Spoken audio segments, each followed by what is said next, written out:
Aku dipaksa melakukan hal ini kepada anak buah majikan Arabku. Namaku Rini. Aku berasal dari Jawa Timur.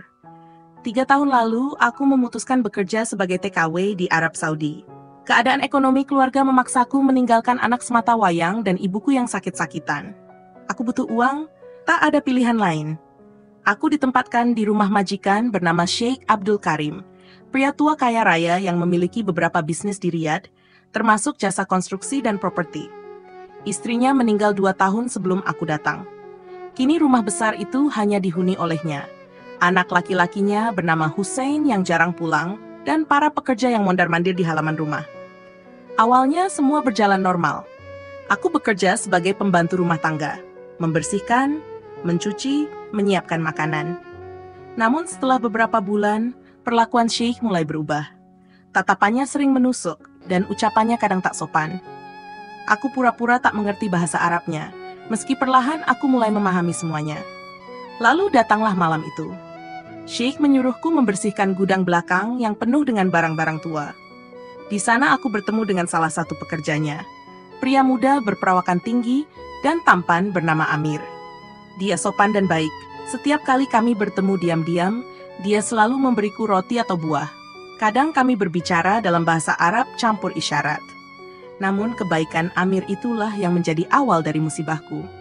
Suatu malam, Sheikh memanggilku ke ruang kerjanya. Dengan nada yang tegas namun pelan, ia menyuruhku melayani Amir.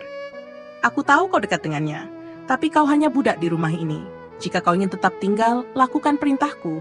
Aku ingin kalian bersama, dan aku ingin merekamnya untuk ancaman. Siapa tahu suatu saat berguna, katanya dingin. Jantungku seakan berhenti berdetak. Apa maksudnya? Aku dipaksa berbuat mesum dengan anak buahnya sendiri? Aku menolak. Aku menangis, berlutut, namun tangannya keras menggenggam lenganku. Kau bekerja di sini karena belas kasihku. Jika tak mau, aku seret kau ke polisi dan bilang kau mencuri, ancamnya. Tangisanku pecah. Malam itu aku dikurung di kamar kecil bersama Amir. Ia juga terlihat ketakutan. Aku tahu dia bukan pelaku, dia juga korban. Sheikh memasang kamera di sudut ruangan. Tidak ada yang bisa kami lakukan. Kami hanya duduk membelakangi satu sama lain dalam diam. Aku menangis sepanjang malam dan Amir hanya berkata lirih, "Maaf, ini bukan keinginanku." Hari-hari setelahnya, aku seperti boneka rusak. Aku tetap bekerja, tapi jiwaku kosong. Setiap malam, Sheikh terus mengancam. Dia memaksa agar aku mau mendekati lelaki lain yang bekerja di rumahnya. Entah untuk kepuasan dirinya, atau untuk rencana gelap yang aku tak mengerti. Mungkin untuk menyebarkan video, mungkin untuk memeras mereka. Entahlah.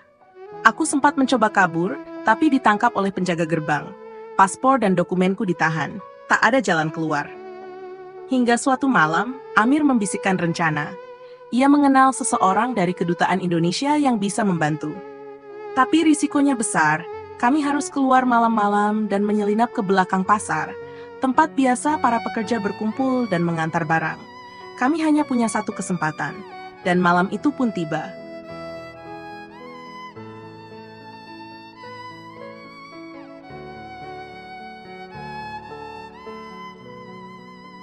Setelah malam pertama itu, aku berharap semuanya berakhir.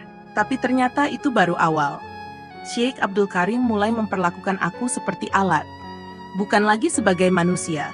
Ia menjadwalkan pertemuan-pertemuan antara aku dan beberapa pekerja laki-laki yang datang silih berganti ke rumah besar itu.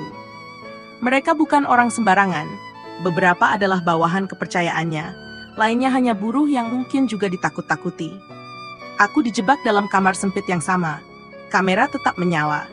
Setiap kali aku menolak, Sheikh menunjukkan rekaman sebelumnya. "Kau sudah melakukannya sekali. Apa bedanya dengan yang sekarang?" katanya dingin. Aku merasa najis, kotor. Tapi aku tidak punya tempat lari. Yang lebih menyakitkan, sebagian dari para pria itu justru memandangku jijik setelahnya, seolah aku yang rela. Padahal, akulah yang dipaksa, aku yang diancam. Aku hanya diam. Aku tidak bisa berteriak. Hari demi hari, aku menjadi tahanan dalam tubuhku sendiri. Aku melayani mereka semua, dengan hati mati, tanpa rasa. Bahkan aku tidak tahu siapa mereka. Yang kurasakan hanya ketakutan dan kehampaan. Sheikh memanfaatkan rekaman-rekaman itu untuk mengancam semua pihak, termasuk mereka. Tak hanya aku, rupanya para pria itu pun dijebak untuk patuh, karena video itu bisa menghancurkan hidup mereka juga. Dan aku hanya perempuan kampung yang terjebak dalam skenario busuk ini. Amir, satu-satunya orang yang sedikit peduli padaku, akhirnya menghilang. Katanya, dia dipindahkan ke proyek-proyek luar kota. Setelah itu tak ada lagi orang yang bisa kupercaya. Sheikh bahkan pernah berkata, "Kau peliharaanku sekarang, kau tak akan kemana-mana sampai aku bosan. Aku ingin mati." Berkali-kali berpikir menabrakkan kepala ke tembok atau menelan sabun pencuci. Tapi wajah ibuku selalu hadir, dan anakku. Mereka menungguku. Aku tidak boleh mati. Jadi aku bertahan, melayani, menangis, lalu diam. Sampai akhirnya suatu hari, seorang wanita muda datang ke rumah itu.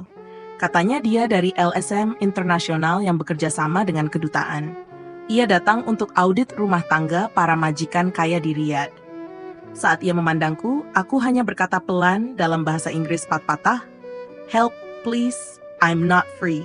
Dan dari tatap matanya, aku tahu dia mengerti. Perempuan muda itu bernama Laila. Ia berkebangsaan campuran Inggris dan Lebanon. Bekerja untuk organisasi HAM internasional yang fokus pada perlindungan pekerja migran di Timur Tengah. Hari itu, ia datang untuk audit biasa, tapi wajahku yang penuh luka batin membuatnya curiga. Ketika aku bisikkan kata pelan, "Help me, please," dia tidak langsung bereaksi. Ia hanya mengangguk dan tersenyum kecil, pura-pura tidak tahu. Tapi sorot matanya berubah. Sore harinya, saat Sheikh keluar rumah, seorang pria Arab berpakaian biasa datang mengetuk pintu belakang. Ia menyebut nama Laila dan menunjukkan lambang kedutaan. Dalam bahasa Indonesia terbata-bata, ia berkata, "Kami tahu kamu korban. Kami akan bantu. Tapi kamu harus ikut sekarang, diam-diam." Jantungku berdetak cepat. Tanpa membawa pakaian, tanpa sempat pamit pada siapapun, aku mengikuti mereka keluar lewat dapur belakang, menembus gang kecil yang selama ini tak ku ketahui. Mobil sedan abu-abu sudah menunggu. Di dalamnya, Laila duduk. Wajahnya tegas namun lembut. "Kami tahu kamu tidak bersalah, dan kamu bukan satu-satunya," katanya padaku.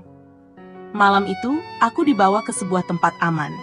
Sebuah rumah perlindungan di pinggiran kota, khusus untuk perempuan migran yang mengalami kekerasan dan eksploitasi.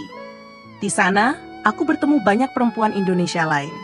Sebagian dari mereka juga mengalami hal serupa, atau bahkan lebih buruk. Aku menangis sejadi-jadinya. Bukan karena sedih, tapi karena beban yang selama ini kupikul akhirnya mulai terangkat. 2 bulan kemudian, setelah melalui proses panjang, aku resmi dipulangkan ke Indonesia. Organisasi itu membantu proses hukum di Arab, dan kabarnya, Sheikh Abdul Karim sedang dalam penyelidikan. Beberapa pria yang menjadi anak buahnya juga telah dipanggil, termasuk Amir. Aku tak tahu bagaimana nasibnya. Tapi aku berharap ia bebas dari semua ini. Sesampainya di kampung halaman, aku disambut anakku yang kini tumbuh besar dan ibuku yang masih bertahan meski sakit-sakitan. Mereka memelukku seakan aku kembali dari dunia lain. Dan memang benar, aku seperti baru kembali dari neraka. Luka ini mungkin tidak akan hilang, tapi aku sudah selamat. Dan sekarang, aku ingin bersuara. Bukan untuk membalas, tapi untuk menyelamatkan yang lain, agar tidak mengalami seperti yang aku alami. Karena tidak ada satupun perempuan yang pantas dipaksa. Tidak ada satupun manusia yang pantas kehilangan harga dirinya. Cerita ini fiksi dan bertujuan menggambarkan penderitaan yang dialami sebagian pekerja migran, agar kita semua lebih peduli dan waspada.